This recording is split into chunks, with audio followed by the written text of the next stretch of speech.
Masechet Eruvin, résumé du Daf Nun Zayin. Au début du Daf, la Gemara propose encore d'autres réponses à la question qui avait été traitée dans le Daf précédent.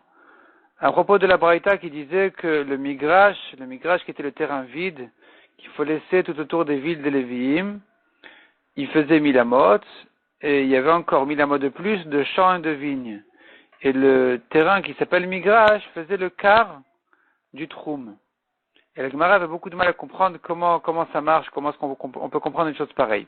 La Gemara dans le précédent avait proposé déjà une première réponse, qu'il s'agit d'une ville qui faisait 2000 amot de diamètre, et avec ça, on pourrait comprendre, selon les calculs du DAF précédent, comment est-ce que le migrash tout autour de cette ville, il ferait le quart du troum.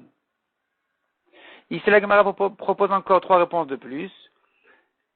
Une, celle d'Abaye qui dit il s'agit d'une ville ronde qui fait 1000 amot de diamètre, autour de laquelle nous avons un migrash, qui puisque ce migrash-là, il est rond, et que, donc il fait 6000 amot de rond, dans un grand carré de troumine qui font en tout 24 000 amot, ça nous donne effectivement le quart.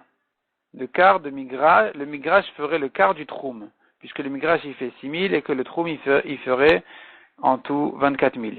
La Gemara propose encore deux autres réponses, qui sont de rester sur une ville de 2000 amot sur 2000 amot de carré, et de dire que si on n'ajoute pas les coins autour de la ville, on ne donne que sur les 2000 amot de largeur de la ville, 1000 amot vers l'est, vers l'ouest, vers le nord, vers le sud, de migrash, de terrain vide, ça nous donnerait 8000 amot de migrash sur un troum qui fait 2000 amot tout autour de la ville, et donc là effectivement on aura 8 sur 32, ce qui fait le quart. Et enfin une quatrième réponse, c'est de dire que non, le migrash n'est que dans les quatre coins de la ville, or chaque coin de la ville, plutôt à l'extérieur de la ville, on a les coins qu'il faut ajouter au troum, puisque le troum il sort en réalité à l'est de la ville de Milamot et au nord de Milamot, pareil au sud et à l'ouest. Donc finalement, quand je sors de la ville à l'est de Milamot et au nord encore une fois de Milamot, je me retrouve au coin est-nord. Finalement, je me retrouve à un endroit qui devrait ne faire comme troum que de Milamot, mais en réalité, on en fait un carré. Ce carré en question, dans ce coin de la ville-là, il fait donc du troum. En réalité, ce carré du troum à ce coin-là de la ville, et pareil pour les trois autres coins, il fait 2000 amot de côté. 2000 sur 2000.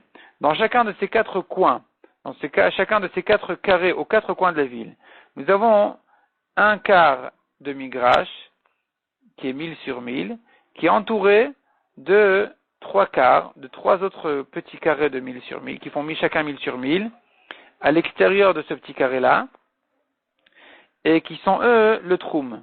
Et donc voilà sur quoi on a dit que le migrash, il fait le quart du troum. Ça, ce sont les quatre explications de la Gemara pour comprendre comment est-ce que le migrash devient le quart du troum de la ville. La Gemara continue à rentrer dans les détails, à expliquer ces choses-là. Après, finalement, la Gemara reprend ce qu'on a vu dans la première braïta du Hamoud précédent, que quand j'ajoute les carrés au coin de la ville, je gagne 800 amot de plus de troum. Parce qu'en réalité, quand tu sors du coin de la ville, d'une ville carrée, disons, au lieu de marcher 2000 amot, tu as le droit à 2800 amot, puisqu'on finalement, les 2000 amot ne sont que à l'est, à l'ouest, au nord et au sud. Mais dans les coins, nous complétons ces carrés-là, on en fait des formes de carrés. Et donc finalement, ça donne 2800 amot. Et la Gemara explique comment est-ce qu'on est arrivé à ces 2800 amot, à ces 800 amot de plus. Mishnah suivante. Une ville mérite un karpaf, un terrain vide autour de la ville, de 70 amot, après lesquels uniquement on commence à compter les 2000 amot. Selon Rabbi Meir, Chachamim disent non, on n'a parlé de karpaf que quand il s'agit de deux villes, entre lesquelles il y a un karpaf pour chacune d'elles de 70 amot et quelques, 141 amot entre les deux villes, c'est là où je peux lier les deux villes et les considérer comme une seule et même ville. De même, dit la Mishnah, trois villages qui sont à distance égale, s'il y a entre les deux de l'extérieur 141 amot et un tiers, qui se font deux karpaf, tu peux les considérer comme liés, comme un seul grand village, et que donc les habitants de du village du coin, ils peuvent traverser tous les villages et ensuite commencer à compter leurs 2000 amot. La Gemara d'abord amène une dracha, d'où on apprend cette idée-là de Karpas qui est offert autour de la ville, après lequel on commence à compter les 2000 amot. La Gemara ensuite ramène une marloquette. Selon Rachanim qui disent qu'une ville dans le désert n'a pas un Karpas, on commence à mesurer immédiatement après la ville les 2000 amot. Ce n'est que dans le cas où nous avons deux villes entre lesquelles il y a un petit espace, c'est que là on a parlé de Karpas. Ici, il se pose la question, est-ce qu'on donnera un karpaf pour chacune des deux, ou bien un seul karpaf pour les deux? La Gemara ramène là-dessus une marloquette. La Gemara fait toute une recherche autour de cette marloquette, de notre Mishnah, pour prouver comme l'un ou comme l'autre. Et la Gemara répond à toutes les questions, à tous les problèmes. La Gemara finalement traite le cas des trois villages de la Mishnah, comme on a dit que si entre les trois villages nous avons 141 amas et un tiers, eh bien effectivement, on les considère comme un seul village. La Gemara dit de quoi il s'agit ici. Si on dit que les trois villages ils sont sur la même ligne, alors comment ça se fait que je donne les 141 amas que parce que j'ai un village entre les deux? Selon un avis, on devrait les donner même s'il n'y avait pas de village entre les deux. Deux villages méritent déjà 141 amas d'espace entre eux. Donc répond la Gemara ici, et en réalité il s'agit que les trois villages ne sont pas sur une ligne, ils sont en forme de triangle.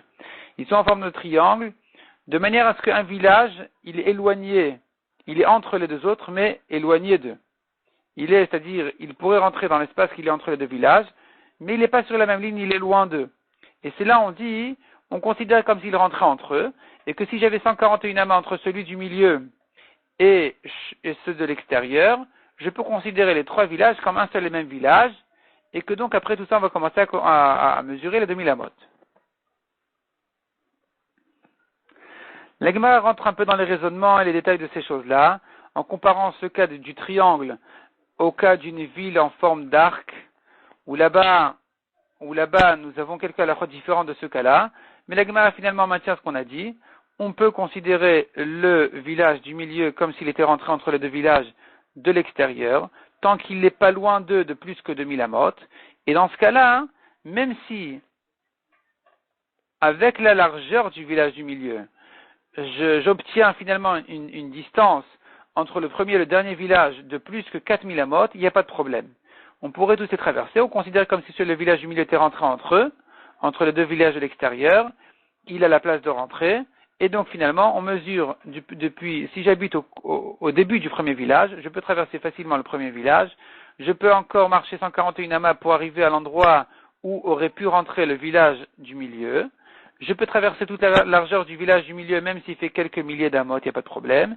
Je peux ensuite compter encore 141 amas pour arriver au village de l'extérieur de l'autre côté, traverser le dernier village, et après tout ça, commencer à mesurer mes 2000 amot.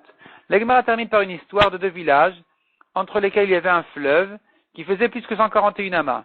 Et malgré tout, les habitants de chacun de ces deux villages ne commençaient à compter leurs 2000 amot qu'après le deuxième. Comment ça se fait? Répond la Gemara, dans le fleuve, il y avait les bases des murailles de ces d'un village, enfin de l'un ou de l'autre, et ce qui fait que le village était plus large que ce qu'on croyait, et que donc avec ça, on obtient une distance de moins des 141 amas entre l'un et l'autre, ce qui fait qu'on peut mesurer effectivement les 2000 amot qu'après le deuxième.